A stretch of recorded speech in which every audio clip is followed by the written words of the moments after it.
Have you ever been called a failure so many times that you started to believe it yourself? This is the story of a boy who heard that word echo in every hallway, every whisper, every glare. A boy who failed his 10th grade exam and almost let that moment define the rest of his life. But sometimes, the world's failure becomes its greatest teacher. His name was Arjun. He wasn't the brightest in class, not the fastest, not the most popular, but he tried.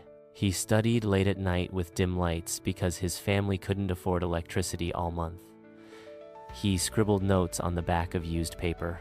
He believed effort would be enough. When the results came, his hands shook. He had failed, not by a mark or two, but by margins that no excuse could erase. The phone call started. The neighbors whispered. His uncles avoided eye contact. His father, a factory worker who had bent his back every day to pay for books, stood in silence. His mother cried silently behind the curtain, thinking he couldn't hear her. But he heard everything. He locked himself in his room for 2 days.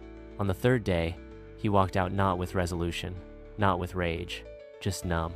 A shadow of the hopeful boy who once believed he could change his stars. Arjun dropped out. While his classmates moved on to higher grades, he took up a delivery job, pedaling a cycle from street to street in the heat of June, earning just enough to bring home milk and bread. And every time he passed his old school, he'd speed up, heart heavy, eyes low. But fate has a strange way of knocking twice. One evening, during a delivery, Arjun stopped at a coaching center to drop off a parcel. As he waited, a teacher stepped out, noticed him, and casually said, "Weren't you in batch 10C? I remember your handwriting." Arjun forced a smile. "I didn't make it through," he muttered. The teacher nodded, then paused. "Do you know, failure teaches better than success ever will? Most people run from it, but those who learn from it, they rise higher than they ever imagined." Arjun didn't say anything, but that night, the words clung to him like a second skin. He didn't sleep. Instead, he picked up his old books and started again, not because he had to, but because he wanted to understand, to know, to rise. It took him 2 years, 2 entire years of working in the day, studying at night, battling self-doubt, and carrying the weight of people's mockery. But he cleared his 10th, then his 12th. Then, he did something no one expected. He joined a night college for psychology. "Why psychology?" someone asked him once. He smiled. "Because I want to understand why we give up on ourselves, and how to stop." Arjun wasn't just studying for a degree. He was building a fire one that would light a path for others like him.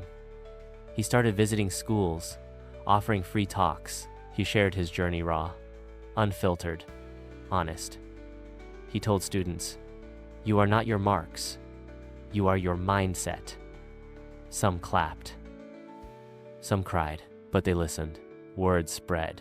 From a school auditorium to a local hall, to a youth conference, to national events, Arjun's voice traveled farther than his fear ever did. Years later, he stood on a TEDx stage. The screen behind him read, "From failure to fuel." And there he was no longer the boy who hid from his school gates. He was the man teaching others to break theirs down. He ended his talk with this: "When I failed, I thought my story was over. But failure wasn't the end. It was the comma in my sentence, the pause I needed before the rise." Arjun now runs a nonprofit that provides mentorship and emotional support to students struggling with academics. His videos have reached millions. His story, once whispered in Seamus, now shared in textbooks. He didn't become a doctor, an engineer, or a millionaire. He became something more. A mirror for those who've fallen. A reminder that rising is still possible. So if you're listening to this, and you've failed at something, be it school, a dream, a relationship, know this: you are not broken. You are becoming. And if this story touched your heart, share it with someone who needs hope tonight. Like this video if you believe failure is not the end. Leave a comment with your story or a word of encouragement for someone who might be in that dark place right now. And subscribe to this channel for more real stories that remind us how powerful the human spirit truly is. Because somewhere out there, a student is holding their report card, thinking it's all over.